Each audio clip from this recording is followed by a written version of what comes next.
അപ്പോൾ ചേട്ടൻ്റെ ലുക്കൊക്കെ കാണുമ്പോൾ ഭയങ്കര കലിപ്പൻ ലുക്കാണ്. അങ്ങനെ ഒരു ശബ്ദം ചെയ്യുന്ന ഒരാളാണെന്ന് അല്ലെങ്കിൽ അങ്ങനെ ഒരു ഇത് നമുക്ക് ചിന്തിക്കാനേ പറ്റുന്നില്ല. അപ്പോൾ ഈ ലുക്കിൻ്റെ ബേസ് ചെയ്തിട്ട് എന്തെങ്കിലും ആരെങ്കിലും ഒക്കെ പറഞ്ഞിട്ടുണ്ടോ? ലുക്കിലൊന്നും ഒരു കാര്യമില്ല മോളെ, ചെയ്തതൊക്കെ നേരമാണ്. പക്ഷേ നമുക്ക് കുറേ ആഗ്രഹങ്ങളുണ്ട്. ഇൻസ്റ്റയിലൂടെ കുറേ വോയിസും കാര്യങ്ങളും ഒക്കെ ചെയ്തിറക്കിയായിരുന്നു. പിന്നെ ഇത് ഞാനാണെന്ന് വരുത്താൻ വേണ്ടി ഞാൻ കാണിച്ച് കുറേ കൂട്ടി. പക്ഷെ നമുക്കും അങ്ങനെ പ്രത്യേകിച്ച് അവസരങ്ങളോ കാര്യങ്ങളോ ലഭിച്ചൊന്നുമില്ല. പിന്നെ ഈ വില്ലൻ വേഷങ്ങൾ ചെയ്യണമെന്നുള്ള താല്പര്യമുണ്ട്. കലികണ്ട കൊച്ചിന്ന് പറഞ്ഞിട്ടൊരു ഷോർട്ട് ഫിലിം ചെയ്തായിരുന്നു. അത് നല്ലൊരു രീതിയിലായിരുന്നു. തുടക്ക സമയത്താണ് ചെയ്തിരിക്കുന്നത്. എനിക്ക് തോന്നുന്നൊരു 9 കൊല്ലത്തോളമൊക്കെ ആയിട്ടുണ്ട്. 9 കൊല്ലമായിരുന്നു. കലികണ്ട കൊച്ചി, വെടിയിറച്ചി എന്ന് പറഞ്ഞിട്ടുള്ള 2 സീരീസ് ചെയ്തായിരുന്നു. പിന്നെ ഒരു ബർഗർ സ്ട്രീറ്റ് എന്ന് പറഞ്ഞിട്ടൊരു സംഭവം വെബ് സീരീസ് ചെയ്തായിരുന്നു.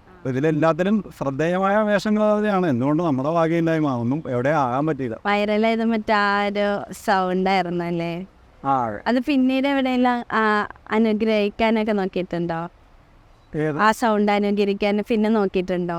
ഈ വൈറലായതിനു ശേഷം പിന്നെ കണ്ടിന്യൂ ചെയ്യണമെന്ന് ആഗ്രഹമോ അല്ലെങ്കിൽ അത് വെച്ചിട്ട് ഇൻസ്റ്റാഗ്രാമിൽ വീഡിയോ ചെയ്യണമെന്ന് അങ്ങനെ എന്തെങ്കിലുമൊക്കെ ആഗ്രഹം ഉണ്ടായിരുന്നു? നമ്മുടെ റൂമിന് മാത്രമല്ല ഈ കലാകാരനും കലയൊക്കെ ഉള്ളത്. നമ്മളത് ഒരുപാട് പ്രാവശ്യം അതിനെക്കുറിച്ച് പറഞ്ഞു കഴിയുമ്പോൾ തന്നെ അവനെ വട്ടാണെന്ന് പറയും.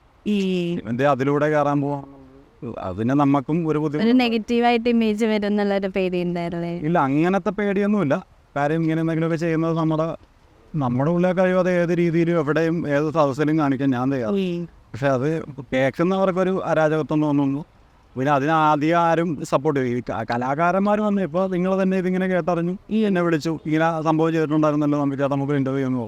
വേറെ ആർക്കും അതിനെക്കുറിച്ച് പ്രത്യേകിച്ച് താല്പര്യമൊന്നുമില്ല. പക്ഷെ ആസ്വാദകർ ആസ്വദിക്കും. എങ്ങനെ ആസ്വാദകർ ഇപ്പോൾ നമ്മുടെ സംഭവങ്ങൾ ആസ്വദിക്കാൻ ശ്രമിക്കും. പക്ഷെ അതല്ലാത്തവർക്ക് അതൊരു അരാജകത്വമായിരിക്കും, കേൾക്കാനും താല്പര്യം ഉണ്ടാവില്ല. എന്തുകൊണ്ടായിരിക്കും അങ്ങനത്തെ ഒരു മനോഭാവം എന്നാണ് തോന്നുന്നത്?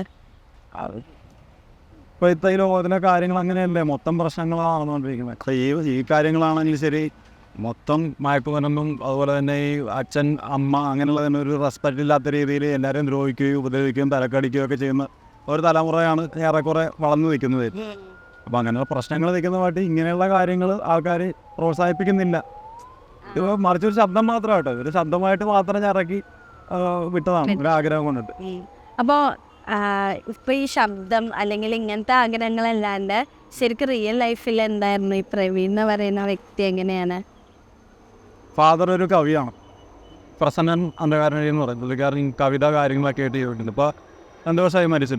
പുള്ളിക്കാരന് കാവ്യരസഗീതിക എന്നുള്ളൊരു അവാർഡുകളും കാര്യങ്ങളും ഒക്കെ ലഭിച്ചിട്ടുള്ളതാണ്.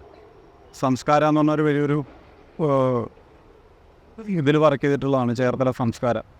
അങ്ങനെ അത്യാവശ്യം എല്ലാ ഉദ്ഘാടന ചടങ്ങിലും വൺമാൻ ഷോയും കാര്യങ്ങളൊക്കെ ചെയ്തിരുന്ന ഒരു പ്രമുഖനായ ഒരു വ്യക്തിയുടെ, ഒരു കവിയുടെ മകനാണ് ഞാൻ.